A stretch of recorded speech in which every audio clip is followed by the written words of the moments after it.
Nonton RCTI ya di aplikasi RCTI Plus. RCTI Plus.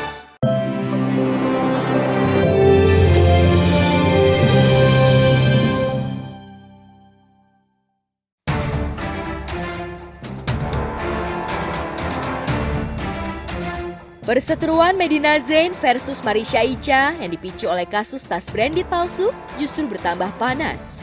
Alih-alih melakukan mediasi, Medina justru melaporkan oleh Marisha ke Polres Metro Jakarta Selatan. Pasalnya, saat mediasi digelar didampingi kuasa hukum masing-masing, Marisha dituding melakukan serangan fisik pada Medina. Dan yang membuat Medina semakin geram pada seterunya itu, Marisha menyindir dirinya di media sosial dengan membuat status calon tersangka kasus pencemaran nama baik. Kemarin ada agenda pertemuan ya antara pelapor dan terlapor, dalam hal ini saudari MI dan juga klien saya saudari Medina Zain ya. Dalam pertemuan itu ya sedikit terjadi deadlock, lalu klien saya juga dalam proses mediasi itu juga merasa dia ada dugaan dia itu mengalami tindak pidana ya, dalam hal ini penganiayaan dalam dugaan ya tentunya. Lepas dari proses mediasi itu, klien saya langsung melakukan visum ya, tentunya didampingi petugas kepolisian dari Polres Metro Jakarta Selatan. Langsung melakukan visum di Rumah Sakit Pertamina RSPP ya, Pertamina Pusat. Dilanjutkan juga langsung membuat laporan kepolisian ya, di mana pasal yang disangkakan adalah pasal 351 ya. Kami melaporkan seseorang yang berinisial MI ya. Aku ceritain sedikit aja. Kan awalnya katanya kita di mediasi pertama sudah sepakat damai, tapi ada beberapa persyaratan yang harus dijalani.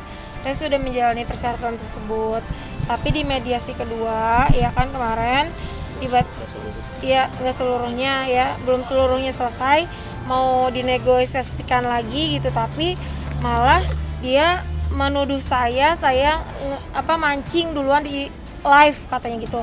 Padahal pada kenyataannya dia memposting foto saya duluan di instastory-nya. Intinya seperti itulah. Tentunya kan ini sudah dilakukan dilakukan visum ya. Nanti kita juga sudah melaporkan. Tentunya biar berproses aja gitu loh. Nanti kan tinggal dibuktikan dari hasil visum yang nantinya akan dikirimkan dari rumah sakit Pertamina ke pihak kepolisian. Kaitannya dari laporan saya yang sebelumnya belum selesai, tapi kemarin adanya mediasi, tidak ada jalan keluar, melainkan menambah masalah baru.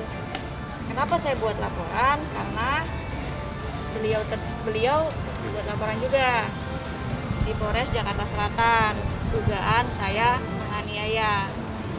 Setelah itu saya merasa saya tidak pernah menganiaya dia dan tidak pernah menyentuhnya sedikit pun. Justru dia yang mencoba menyentuh saya dengan berkata-kata kasar, sangat kasar sekali bahasanya. Laporan kita pasalnya yang kita laporkan pasal 310, 311, pasal 335 dan pasal 220. 220 kaitannya adalah laporan palsu. Kita menduga sudah membuat laporan polisi ada informan saya menyatakan bahwa sudah buat laporan polisi di Polres Jakarta Selatan, jadi kita buat laporan ini untuk menindaklanjuti atas laporan polisi yang dia buat.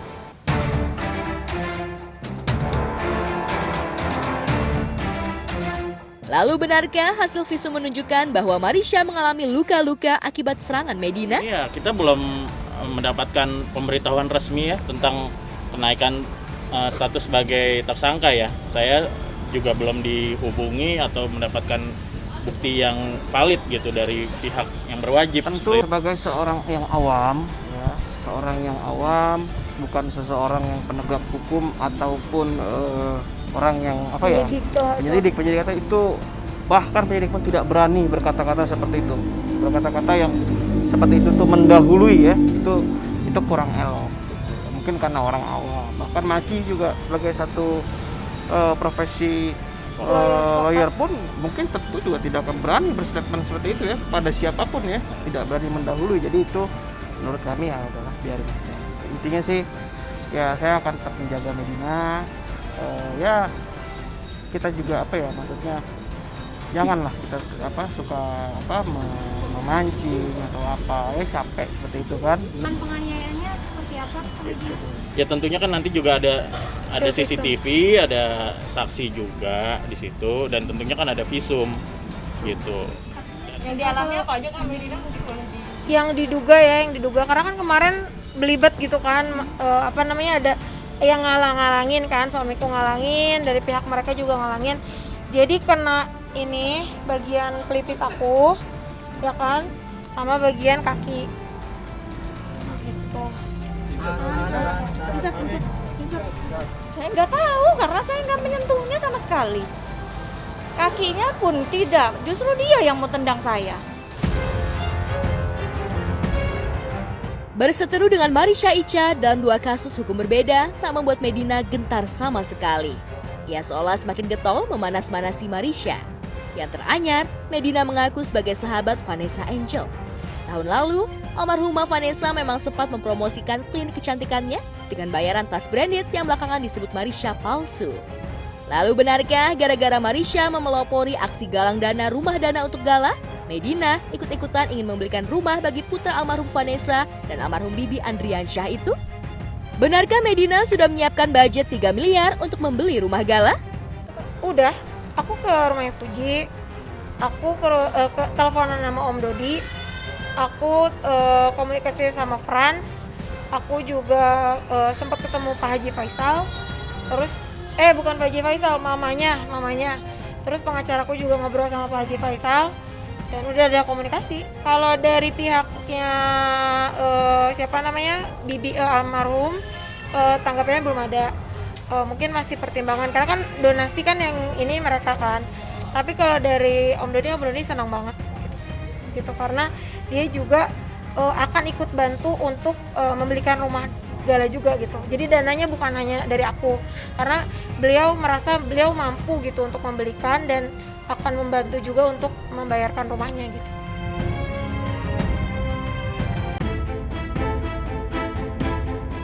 Sidang kasus laka lantas yang membuat mendiang Laura Anna mengalami spinal cord injury sebelum wafat pada 15 Desember lalu kembali digelar di Pengadilan Negeri Jakarta Timur kemarin siang.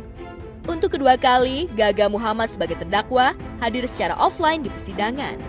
Namun yang tak kalah menarik bagi sejumlah awak media adalah kehadiran sopir dan orang tua Gaga sebagai saksi yang meringankan. Untuk pertama kalinya di depan wartawan, Janariah, ibunda Gaga, membantah keras semua yang ditudingkan keluarga mendiang Laura. Dari beberapa berita yang aku lihat termasuk yang ditinggalkan oleh almarhum, itu dia memfitnah, itu fitnah ya, menggesek ATM. Ini yang teman-teman harus pahami bahwa saya dituduh menggesek ATM-nya almarhum. Tidak sama sekali aku lakukan. Ya, demi Allah saya tidak melakukan, menyentuh aja enggak. Karena mutasi rekening Laura itu mama yang ngecek. Mama cek, terus ada 8 juta di rumah sakit Melia. Mereka bingung dong, lah ini kenapa Laura kok bayar? Mereka bilangnya udah izin Laura kan? Nggak ada izin sama sekali karena Laura di situ kaget. Hah, 8 juta aku nggak ini? Orang kartunya dipatahin. Kartu Laura itu ATM-nya patah. Dia gesek gimana? Masa habis digesek langsung dipatahin? Akhirnya kalau misalkan dinikahin itu gimana kan? Nggak ada. Dia nggak pernah ngomong nikahin. Dia kan setahun tuh kan bolak-balik rumah. Mamanya juga cuma jenguk berapa kali. Nggak ada omongan sedikit pun buat dinikahin. Nggak ada. Jangan ngasal-ngasal itu main nikah-nikah. Emang nikah nyelesain masalah? Emang nikah dia bisa jalan lagi? Enggak kan?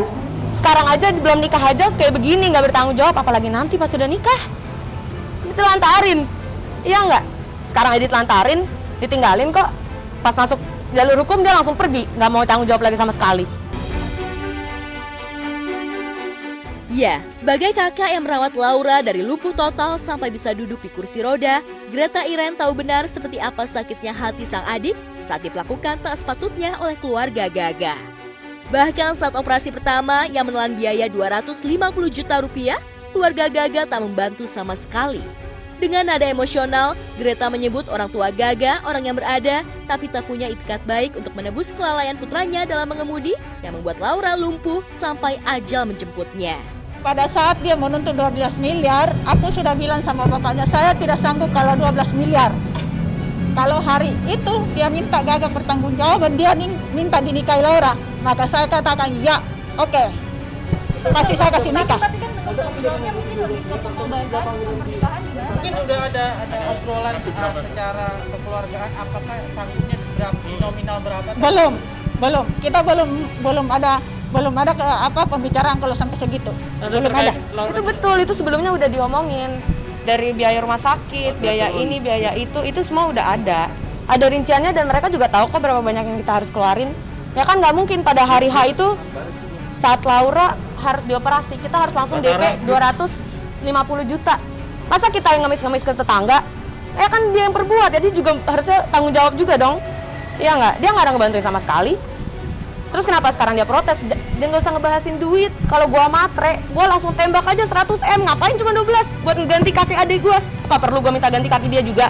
Kan nggak mungkin. Orang juga nunggu itikat baik dari mereka. Mereka nggak ada tuh yang datang ke rumah ngomongin, ibu saya cuma bisa bantu segini. Nggak ada. Mereka bilang mereka nggak sanggup. Tapi mereka masih punya supir pribadi sendiri-sendiri. Rumah masih punya. Masa gue yang jual rumah gue? Ya itikat baik aja. Nih kalau mereka dari awal udah bilang, ibu saya nggak punya uang, saya cuma punya 1 juta. Kita terima. Emang kita jahat banget apa? Kita terima. Kalau dia bilang, bu saya cuma punya segini, saya nggak bisa sanggup lagi ini itu. Ya udah, diusahain. Dia kan nggak mau ada usaha sama sekali. Karena kita tidak sempat memberikan apa-apa, belum sempat memberikan uang sebesar pun Laura, ya. Makanya kita bantu apa yang kita bisa bantuin, ya mungkin asuransi ya kita bantu. Yang penting ada yang masuk, kan gitu. Itu ada staf saya ini nih. Ya kalau yang masalah itu ya, aku nggak terlalu paham kalau yang itu. Kalau asuransinya kan sudah udah diberikan langsung ke mamanya Laura saat itu. Karena saat itu Laura tidak punya rekening karena dia warga negara asing, jadi pakai rekeningnya mamanya Laura gitu. Berarti sudah menerima uangnya? Sudah, dan saya konfirmasikan dengan mamanya Laura. Saya atas nama keluarganya Gaga, ibunya, papanya, saya memintakan maaf atas apa yang terjadi, atas kelalaian dari Gaga sehingga mengakibatkan musibah yang mengalami almarhum Laura.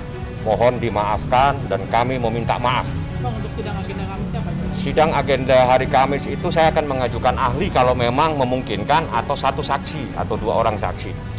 Jadi sekali lagi saya atas nama keluarga Gaga, ibunya, ayahnya meminta maaf kepada keluarga almarhumah, Laura dan semuanya ya.